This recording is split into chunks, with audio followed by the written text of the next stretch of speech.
First DP we had, his name was Dave Singha. It's a boy! It's a boy! He said he just got a 60mm equipment. He was perfect and was interested in coming down to do the shoot. And I think we learned a lot on that, of what we could and couldn't do and how different it was again from video. The second round, Dave wasn't available, so we brought in a guy named Jaime Reynoso. Okay, my name is Jaime Reynoso. Okay, my name is Jaime Reynoso from Mexico City. And I am your director of photography for the day. I'm starting to be a working cameraman. And we're shooting this film, we're pushing midnight. It's freaking cold, sorry. It's beep cold. I got a call from Anthony. I need to shoot the next week, and I said yes, and I'm here. So Jaime, say something about your wonderful experience on this movie. No comment. Why do you want to be a filmmaker, a cinematographer? Why? Because I'm too lazy to be a director. Well, Todd, has that look. He has that sort of beatific, beautiful face, long hair, and he just seems like the perfect person to play Jesus. So.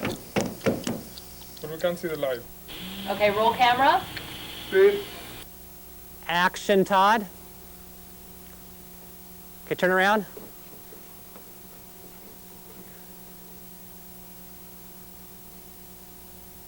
Cut. Great, thank you, Todd. Sure, no problem. Where's my beer? Carrie was a student at LMC, and she moved to San Francisco to pursue a career in film. And she's very talented visually. She comes up with great ideas for Anthony visually.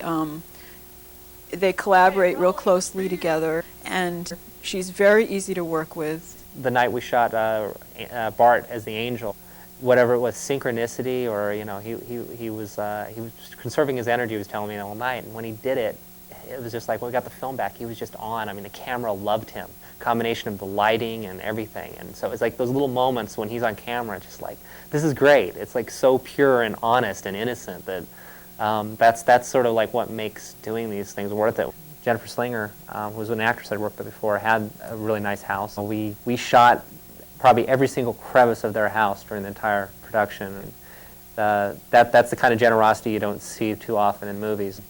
We need to do some insert shots. We needed to do a scene with Elvis as well, being dead on a floor. So the closest thing we had to extravagant and available to us was the Campanile bathroom. Everybody was kind of doing everybody's job, and I think that's a good way to learn. Great. This is our, who are you? I'm Baptism Joe. Somebody said cut. I don't know if it was him, but I'm going with it, baby. I'm cutting. You don't? No, you're fired. Man. Who is this guy? I don't know. Rich Watkins, actor, lead actor, the main guy of the story, producer, short story by. I wrote the short story that Anthony completely ripped apart. Well, you know how these young filmmakers get. You're fired. Okay, Okay,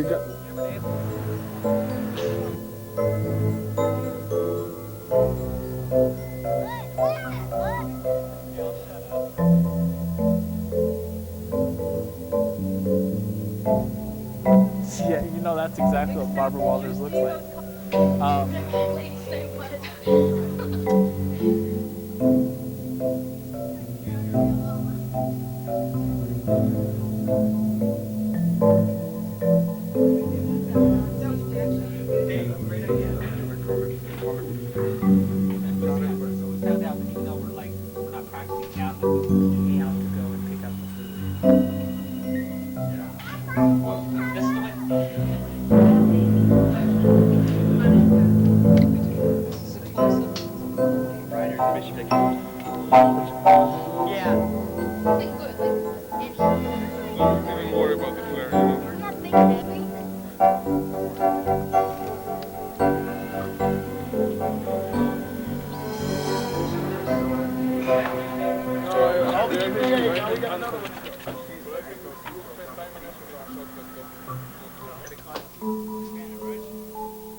When we're trying to find a kid for the young Thomas, it was very hard to find someone that sort of matched Rich and had like the energy. And we lucked upon Christopher Casey because I'd worked with him before on a project called VTV, where ironically he played Rich's little brother, and now he's playing Rich as his younger self.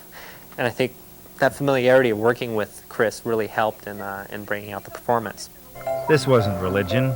This was comic book collecting. Hey man, I got the Myler Silk Super Special Edition limited print run of Super Jesus #5. Is that the one where he runs across the lake?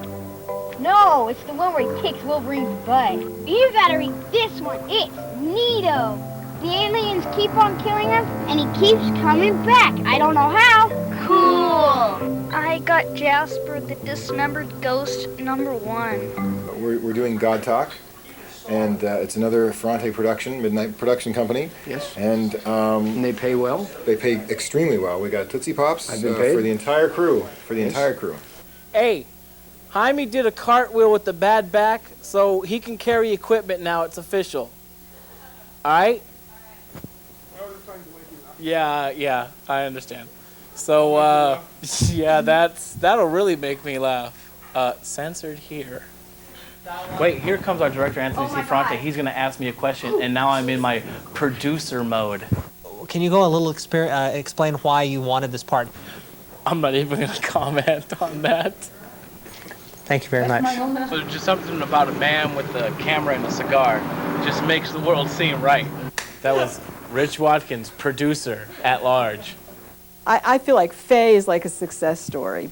And then the interesting story was Fay Weeks, who started off in the first round of shooting as a production assistant.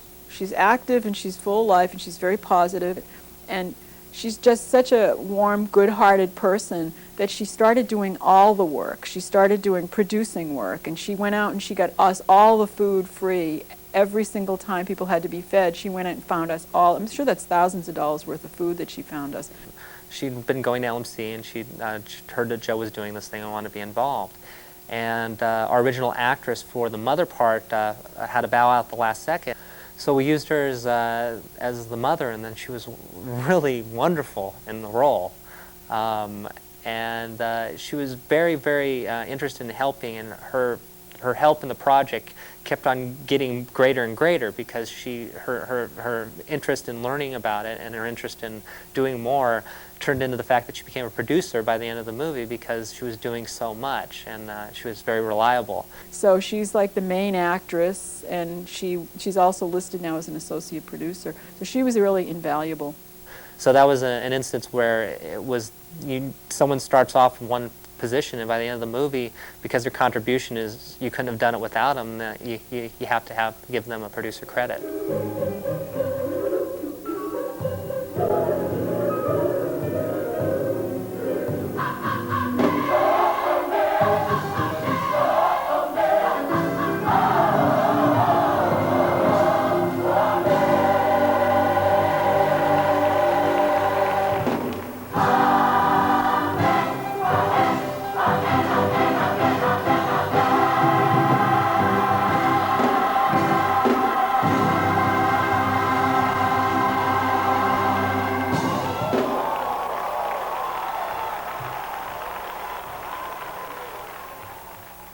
When Anthony was about 12 years old, he went to Disneyland with us, and everything was doing fine. I mean, he was having a good time, and we went to the Haunted Mansion.